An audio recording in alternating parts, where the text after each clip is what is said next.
সিরিয়ালে পাগল হলো সারা জামানা, সিরিয়ালে পাগল হলো সারা জামানা। নামাজ ভোলে কিন্তু সিরিয়াল দেখতে ভোলে না, নামাজ ভোলে কিন্তু সিরিয়াল দেখতে ভোলে না। আমার নতুন ভাবি ভাইকে ছাড়তে রাজি, আমার নতুন ভাবি ভাইকে ছাড়তে রাজি, তবুও ভাবি সিরিয়াল দেখা ছাড়তে পারে না। টিভি ছাড়া এই জামানায় বউ তো টেকে না, মোবাইল ছাড়া এই জামানায় বউ তো টেকে না। সিরিয়ালে পাগল হলো সারা জামানা, নামাজ ভোলে কিন্তু সিরিয়াল দেখতে ভোলে না, নামাজ ভোলে কিন্তু সিরিয়াল দেখতে ভোলে না। ভাই আমার হাফেজার মাওলানা হয়েছে, বয়স করে ভাই আমার বিয়ে করেছে। নতুন ভাবি বলে ওগো মোবাইল আমার চাই, নইলে হুজুর তোমার সংসার করতে রাজি নাই। ভেবে আর পাই না রে ভাই কি হবে উপায়, আর কি বিয়ে হবে যদি এটা চলে যায়।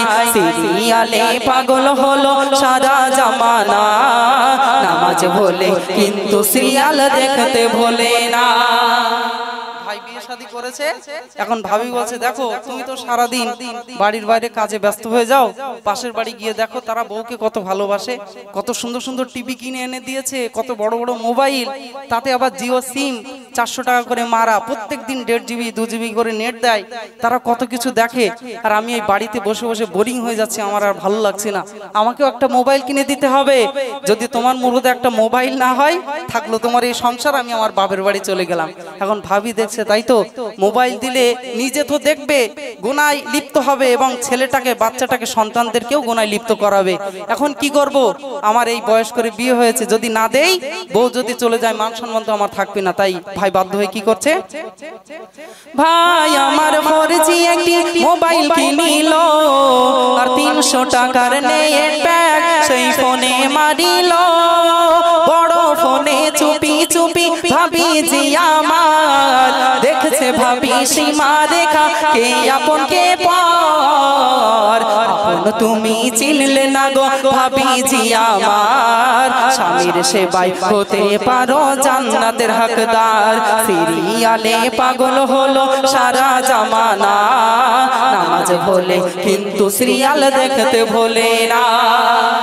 এখন ভাবিরা নিজে দেখছে, শুধু তা নয় নিজের সন্তানদেরকেও দেখাচ্ছে। যদি বাচ্চারা একটু কাঁদে তাদের আর যত্ন করতে অত ভালো লাগে না।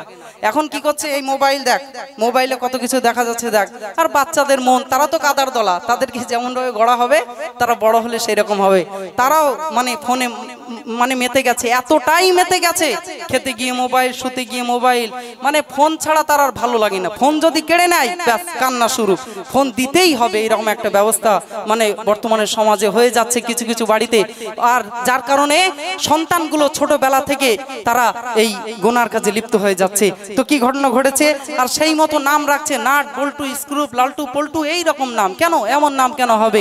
নবী করিম সাল্লাল্লাহু আলাইহি ওয়াসাল্লামের হাদিস, তোমাদের যখন সন্তান সন্ততি হবে কোরআন ও হাদিসের সমন্বয়ে তোমরা অন্তত নামটা রাখো। কেন? কিয়ামতের ময়দানে যখন জান্নাতীদেরকে স্বাগত জানাতে জান্নাতে দেওয়া হবে, যারা জাহান্নামী আমরা হব, আমরা যেতে চাইবো না, টেনে হিচড়ে হিচড়ে নিয়ে যাবে। তো আল্লাহ পাক একেবারে পরিশেষে বান্দা বান্দিকে কত ভালোবাসে, আল্লাহ বলবে এই ফারিস্তা একটু দাঁড়াও না, জানি ও এত গুনাহ করেছে আর জাহান্নামী, তবে আমি আল্লাহ যে বড় দয়াবান।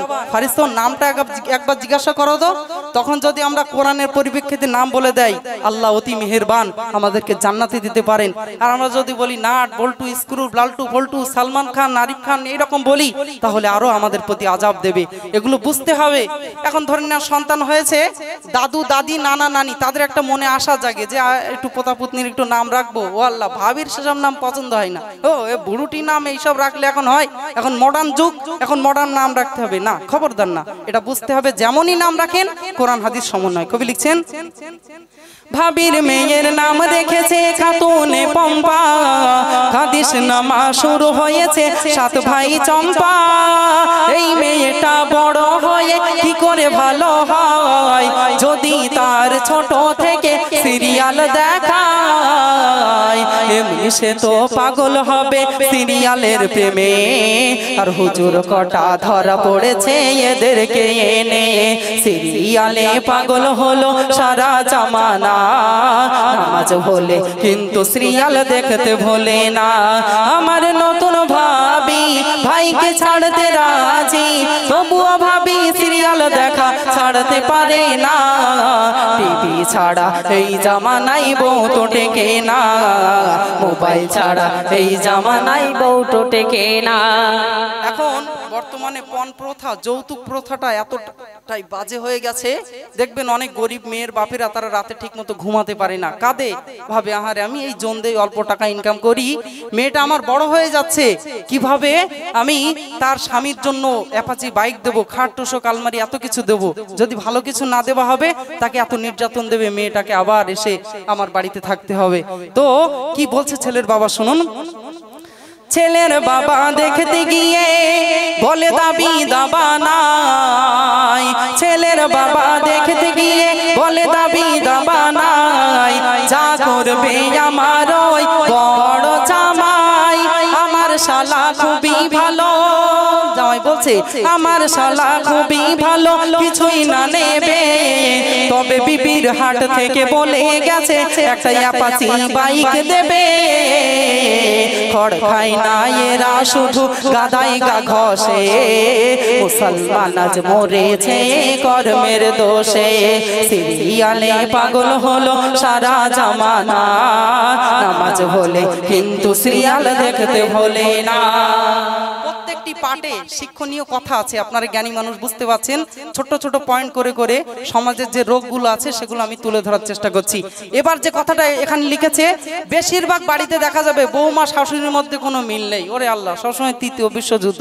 তবে এই চকবাজবাড়ি আর বৌমা শাশুড়িরা কিন্তু ওরকম না, তারা অনেক ভালো, একে অপরের খুব ভালো সম্পর্ক। সারাদিন বৌমার কষ্ট হয়ে গেলে সন্ধ্যাবেলা শাশুড়ি বলে মা আমার উরুতে মাথা রাখো, তোমার মাথায় হাত বুলে ঘুম পাড়িয়ে দেয়। আর বৌমারা বলে আম্মা জান আপনার কোনো কাজ করতে হবে না, আসুন আপনাকে গালে তুলে খাইয়ে দেই। আমাদের ওদের বৌমারা শাশুড়ির কি অবস্থা দেখুন। এক বাড়িতে থাকে দেখো, এক বাড়িতে থাকে দেখো বউ আর শাশুড়ি, বউ যদি হয় সাপ গো শাশুড়ি হয় বেজি, বউ সেজেছে কিরণ মালা শাশুড়ি কটকটি, আর বউ তুলেছে মুড়ো ঝাঁটা শাশুড়ি নাই লাঠি। এক বাড়িতে থাকে তবু একটুও বনে না, কেন জানে হাদিস কোরআন কিছুই জানে না। সিরিয়ালে পাগল হলো সারা জামানা, নামাজ ভোলে কিন্তু সিরিয়াল দেখতে ভোলে না। আলহামদুলিল্লাহ।